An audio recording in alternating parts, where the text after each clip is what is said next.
So I'm 49 and a half, so almost 50. I have 2 children, 2 husbands, one of course after the other because otherwise it's illegal.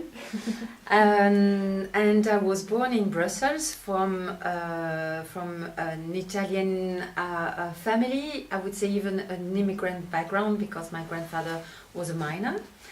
My father was the only one of the family that did higher education, and he worked at the European Commission, and he's the creator of Erasmus. Oh, Yeah, I think. a real entrepreneur within the European Commission, which looks like more and more rare these days. So voilà, I'm the oldest sister of Erasmus, and I immediately became an entrepreneur, even when I was at university, because from when I was 12, I wanted to change the world. I wanted to make this place a better place, and I was an activist on everything.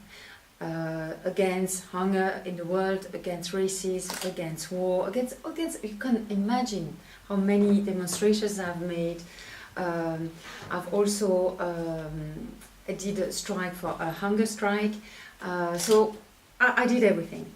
But when I was studying at university, I met a guy that was completely the opposite. He was a real commercial, a real entrepreneur, wanted to make money. And he was very upset with me because I was the one that won a marketing contest by Procter & Gamble. Mm-hmm. I was the only student in Belgium that was selected to have a marketing seminar in Newcastle.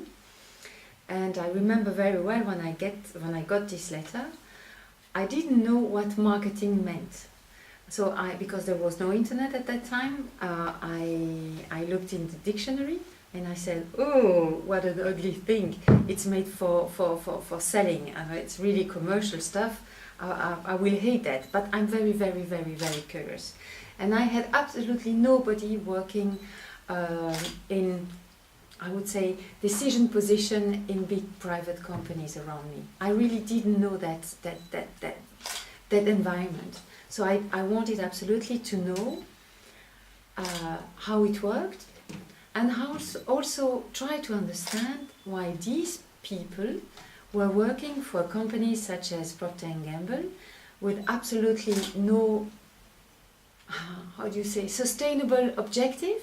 Mm-hmm. No responsible objective. At that time, nobody was speaking about corporate social responsibility. So I was really wondering, how can these brilliant people dedicate so much energy, so much time to fight for market shares? Because that was completely out of my imagination. Yes. And so I thought that this is a great occasion to discover that world. And so this is why I applied, and I got selected, because I was so very different from all the others. So this guy that was rejected, not even selected for one interview, was so upset with me, and he wanted to meet me because he hates to lose. And he said, okay, I will, at the end of the conversation, he said, I want to launch a magazine within the campus. I was studying at Louvain-la-Neuve at that time. Do you want to help me? I can't not say no because I'm so much curious, and I wanted to work with a guy like him because this was also somebody that I couldn't even imagine how such a young person could be such a fantastic commercial.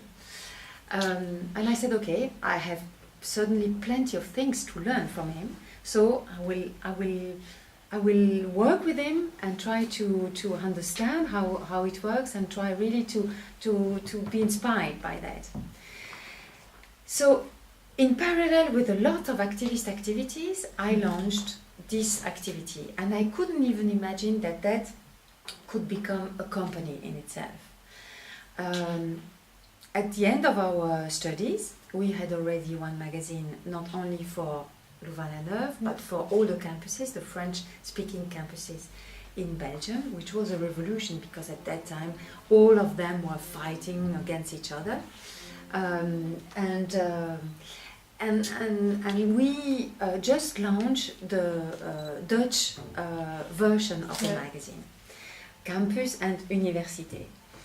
And we decided to try to make out a living of it. Yes. And fortunately there was an advertising agency which is called RMB, you know, the one that is doing the commercials, the adverts in the cinemas and so on, but also RTBF. And RMB was very, very pleased that at least there was a media dedicated to students, because they had no way, no tool at all to target students from 15 till 25.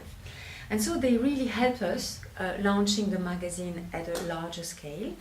And thanks to the commercials, we could really develop our activity. We developed also the student fairs. We developed also, we bought a company that made the student welcome pack. I don't know if you have received one. Voilà.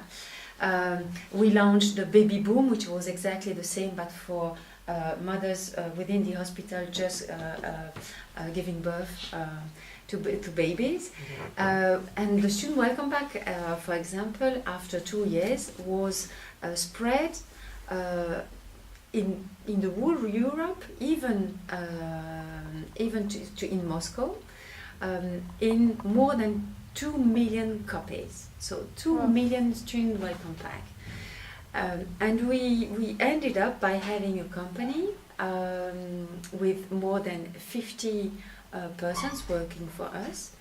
And really I was very much impressed by the kind of impact that we could have, because my mission, my motto is the feeling of responsibility. I feel always responsible for everything.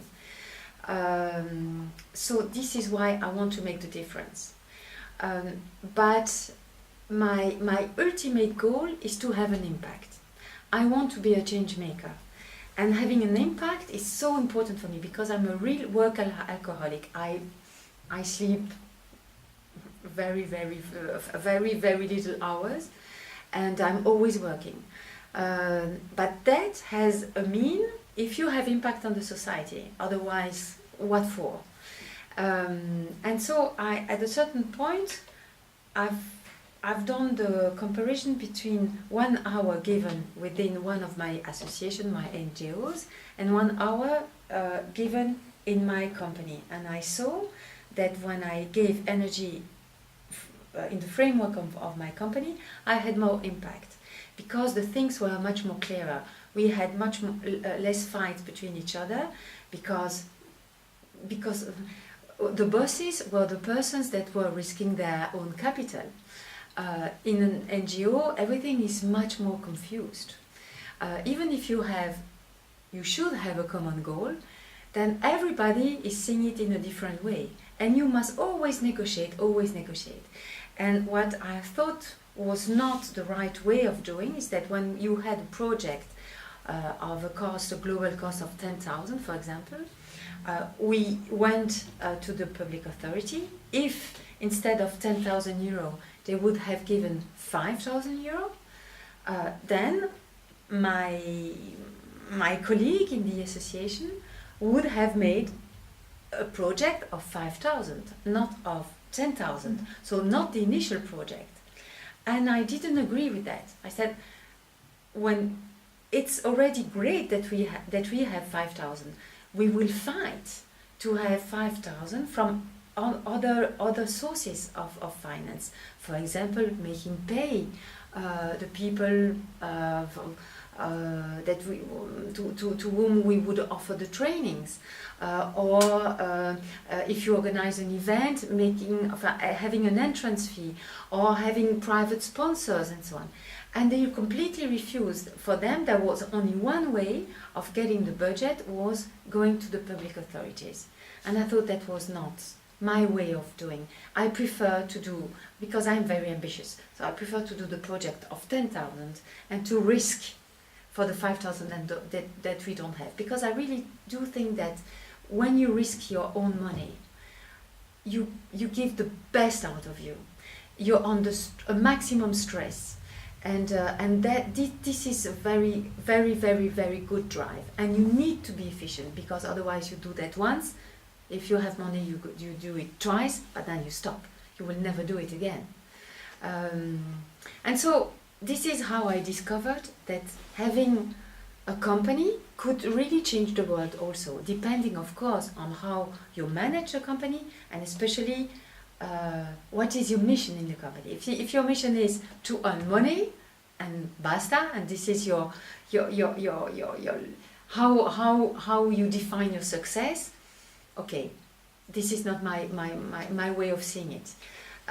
But if you want to have impact, to have to deliver important things, and being responsible, being sustainable in your way of doing it, this is the best way, I think, to have impact on the society.